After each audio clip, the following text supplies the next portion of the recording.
Blah, blah, blah, breaking news. Antifa guy slapped a kid across the face. You know, I saw this story and I'm like, wow, that's interesting that this kid got slapped across the face. Literally a kid, 15 years old, slapped across the face by a 34-year-old man who supports communism.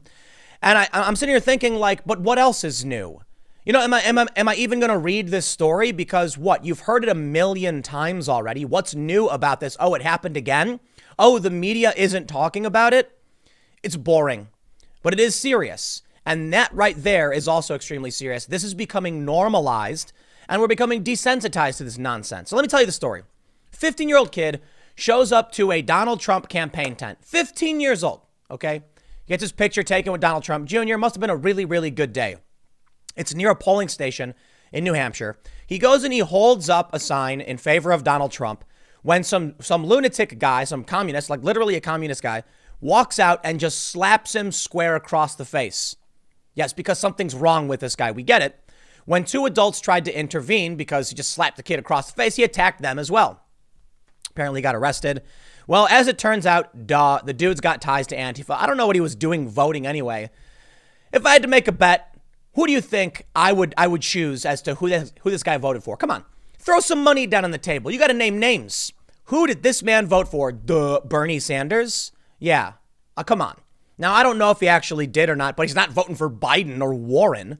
We've seen the rhetoric from the Veritas videos. We've seen what Antifa does. We see the activists post on the internet all about this stuff and praise the violent rhetoric. And now you get a kid who's just standing there holding up a sign saying, "Have a nice day" to people, whacked across the face. Let's read the story. But the main reason what I want to get to. Yes, we're going to learn about another instance of a lunatic Antifa guy smacking a kid, smacking a person, but a kid of all people. But Donald Trump Jr. brings up a really interesting point. The media doesn't care about this. Like, obviously, local media does. I'm reading local news outlets. But right now, in the national level, when it comes to politics, you have what they call the conservative media and the right-wing media, and then journalists. Spare me. As if BuzzFeed News is any different from the Daily Wire. Now, okay, I'll be fair. There are some differences. BuzzFeed News actually has people who source information on the ground.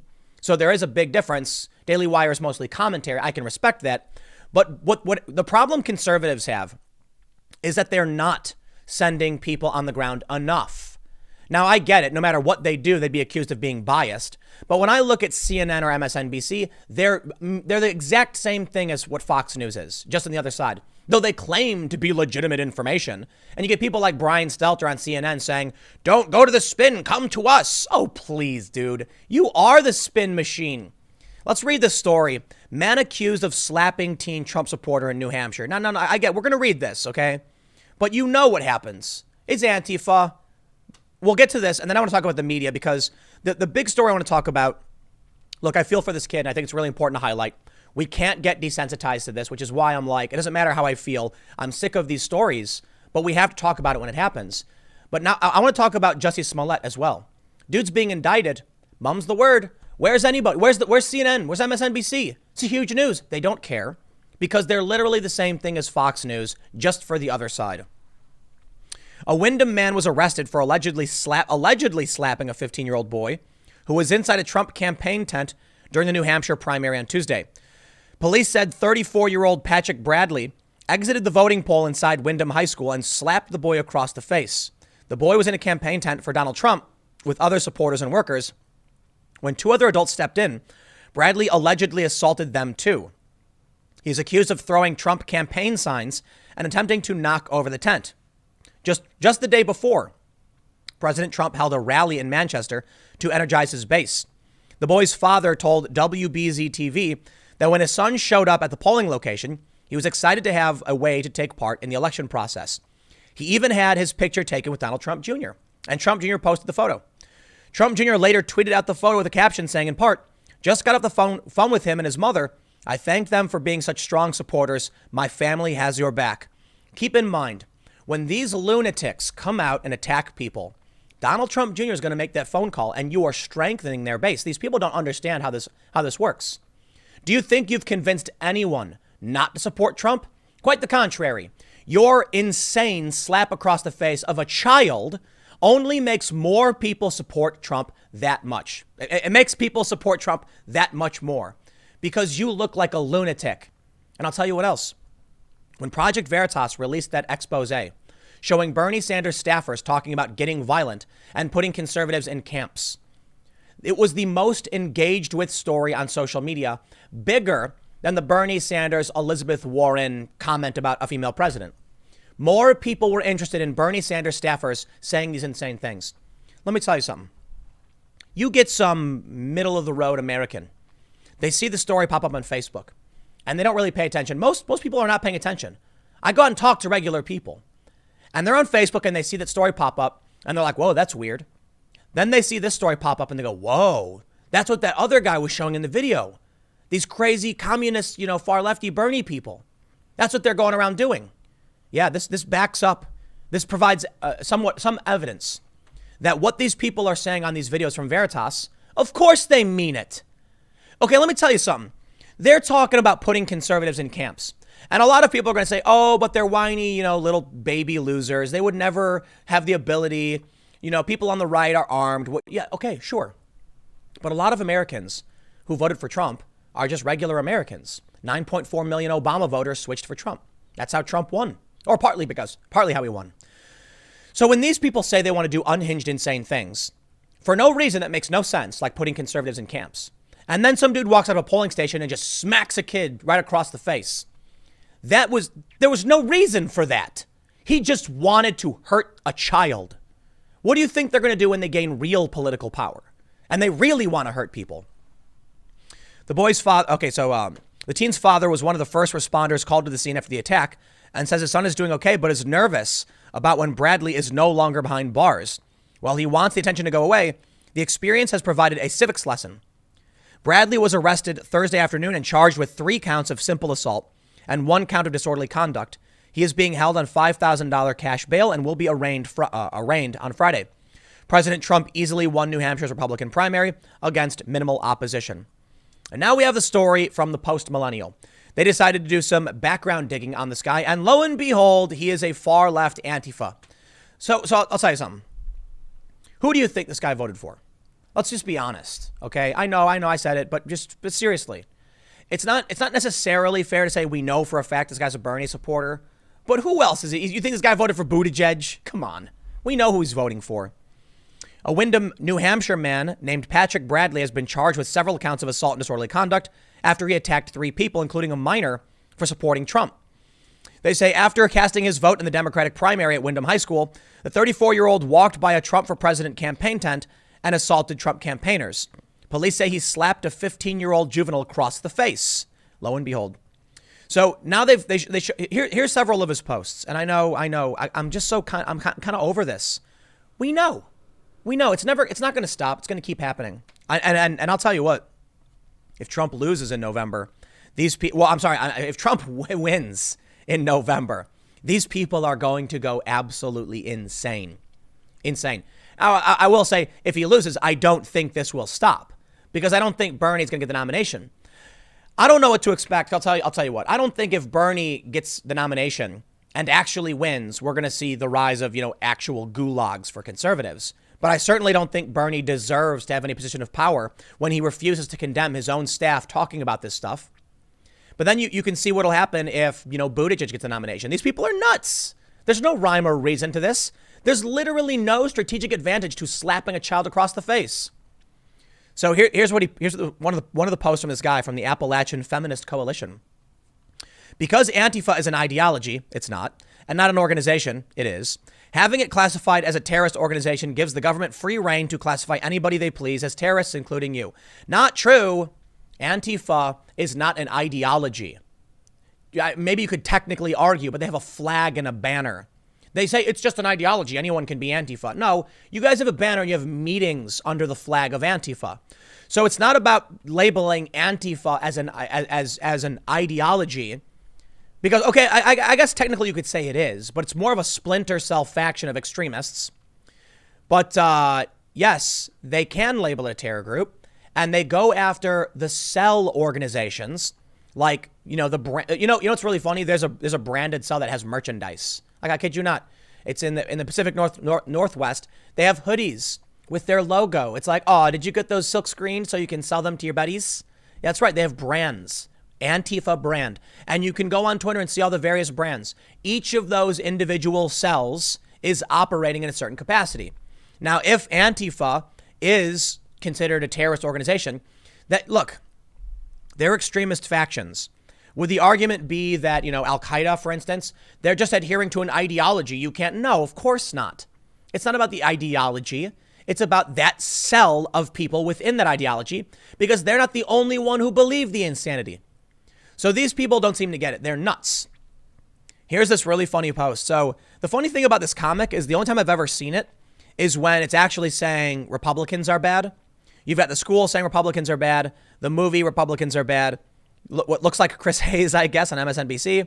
And then you've got a musician. And then someone says communism is bad. And he goes, I disagree. And then the guy says, you're just not a free thinker like me. The only time I've ever seen has been about right wingers. So this one's about communism. Let me point something out for you. In the first panel, communism is bad, says the teacher. That's not the case at all, actually. At least not for me. I didn't go to school and teachers never told me that. They never said anything good about it either. But typically in colleges, you see these college kids getting out and they're talking on camera, preaching about how everyone misunderstands what was really happening. Where did they learn that? They're learning it in college. Or how about the movies? Communism is bad. Now that I'll give a little credit to, because we have a ton of movies where the Russians are the bad guys, right? So that's fair. Chris Hayes saying communism is bad. Technically, I think it's Chris Hayes. Technically, no. I mean, they're praising socialism. Rock stars do not yell communism is bad. Maybe in like the 70s during the Cold War. But today, a lot of rock stars are very much on the Bernie socialist camp. And then someone says communism is bad. You're just not a free thinker like me. Dude, it's not about propaganda. It's about literally knowing the history of these communist countries. Now, you want to argue about left-wingers and right-wingers and what they do wrong. We can have an argument about it. Historically, though, every single time there's been some kind of socialist or communist movement, they've done mass purges. This dude be crazy. Okay, I don't want to read too much about this guy's stupid post. We get it. He's Antifa. He's praising Antifa. What I want to show you is Donald Trump tweeted about it. This is the support you get. This is what happens when you slap a kid. The president's son, high profile, will make sure he gets that person's back. So you are bolstering their support and you are making these people double down. You are hurting your cause. You are hurting Bernie, and Bernie should come out and say something about it, because every second he doesn't. Every supporter who won't address this, every campaign staffer who locks their account down is fuel for Trump and his base come the general election. You are insane if you think it's going to be a McGovern situation. I know, look, Trump's not going to win California, maybe. Here's the thing. When you have these videos go unaddressed, when you have Bernie Sanders, who is a socialist, a 78-year-old socialist who just had a heart attack, who won't condemn this, whose staff won't condemn it, it is just fuel for the fire that is Trump and his base. And if Bernie does get the nomination, these ads will be plastered everywhere. And you're gonna see it's gonna be a red tint showing the guy's face, showing the kid, kid was the news article saying the kid was slapped, and the voice is gonna be like, Bernie Sanders wouldn't condemn the attack when Sanders supporters pledged to build gulags for conservatives.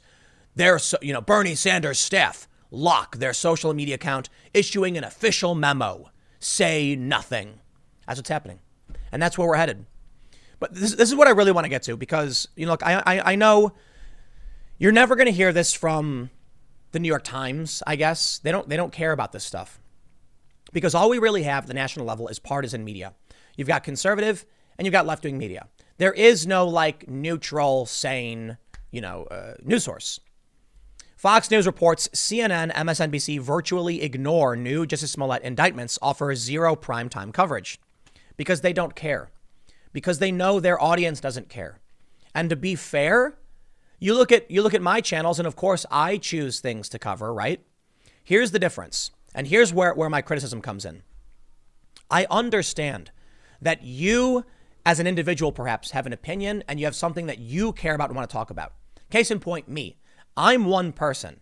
I see a story and say, I want to talk about that. CNN is supposed to be unbiased news. Yet they bring on people like Media Matters And they ignore big stories like this. MSNBC is partisan, so they get kind of a pass, kind of. But you can't claim to be the great truth teller in news media with a biased perspective and a refusal to cover big stories. I will absolutely point some criticism my way because nobody's perfect. Yes, I cover mostly, I have my own perspective. Here's the thing, man. I'm one person. And I put Kyle Kalinske and Jimmy Dore in my recommendations when you watch my videos because that's the other side of what makes that's what makes independent media so great. You can hear me complain, but I want to make sure, like, don't forget, here's other people's opinions. Go check out Kyle Kalinske and David Pakman, for instance. They're going to tell you something different. I am one person, not a major news organization chasing after a narrative to generate money. So I love it when activists say that people like me or say Dave Rubin are grifting, when in reality, we're individuals who have a point of view. Everybody does. Everybody has their bias. But CNN and these other news outlets, New York Times, Washington Post, they're major news industry, they're major companies. They have like 1,000+ employees making millions of dollars per month or whatever in subscription, some absurd number. And they should have an editorial department that makes sure they're providing you with relevant information as it pertains to elections. Look, I know a lot of people say that they only watch me. You shouldn't. You absolutely should watch those other people, even if they annoy you, because then you'll know what they're thinking and why they think it. So when you come to YouTube, I look at it this way. For all of the faults they've brought and all of the blacklisting and everything, I do think it's fair to point out that what they do to my channels, scuttling away all my viewer recommendations to Fox News, they do the same thing to David Pakman, scuttling all his viewers to MSNBC, trying to prevent us from growing. And that's what's nightmarish, in my opinion. If you're on YouTube, you absolutely can get me, Jimmy Dore, Kyle Kalinske, and David Pakman. And we're going to wildly disagree on many things and agree on other things, but it's a wide range of opinions because we're all independent individuals running our own kind of perspective on things. When they then scuttle away the viewers to MSNBC, I'll tell you what, man, I've got my disagreements with David Pakman, but MSNBC is insane conspiracy psychosis. David's not perfect. I'm not perfect either, but I'll tell you what, you're going to do a lot better watching him than MSNBC. Because if you're on YouTube and they were legitimate, they were fair in how they did recommendations, you could actually have an opportunity to then see someone like, a different conservative, Steven Crowder, for instance. So you might be able to watch Crowder and then any one of these other progressives. It's a mixed bag. You could watch Jimmy Dore, me, David Pakman. You get the point. But people turn on MSNBC and they sit there in front of the zombie box hearing about how Russia is taking over the planet. And it's fake news, nonsense, conspiracy, insanity. I get it. When it comes to social media, there are issues with people choosing only to watch one thing because it makes them feel good. But before YouTube went insane because of the fake news from these companies claiming there's radicalization, they literally created the radicalization. It's absolutely nuts. It used to be that if you were interested in a subject, you could get pro and con information on that subject. If I talked about immigration and Pakman talked about immigration, his video would come up because the tags are the same. So the media, New York Times, for instance, makes this fake story about YouTube radicalization, seriously fake. They make it up. So YouTube decides to create literal polarization engines. So now if you watch Pakman, you get sent to MSNBC. But if you watch Jimmy Dore, you get sent to Fox News. How does that make sense? It doesn't. Therein lies the big problem. But I'll wrap it up there. You get the point. Kid gets slapped in the face, and the only reason most of us are talking about it is because Trump Jr. highlights this. And, if you watch CNN thinking you're going to get legitimate information, you will not. You'll have no idea what's happening. The best thing you can do is go on social media and watch as much as possible. But do your best to break free from these echo chambers, because I will add one thing. If you watch only my content, you're getting Tim Pool's personal bias of what I think is relevant. I see stories and I say, whoa, that's crazy. I need to talk about that. I have no scripts. I see a story and I say, whoa, I have thoughts I'd like to share. There are many stories where I'm like, I wouldn't really know what to say about that, which means you're going to get a lot of stories from me that are pointed in one direction. Or, for the most part, in one direction. The same is true for many other content creators on YouTube, but at least we're just people. These are news organizations, okay? They're the ones who are supposed to be giving you the balance, and they pretend they are, and they're not. I'll leave it there. Stick around. Next segment's coming up at 1 p.m. on this channel, and I will see you all then.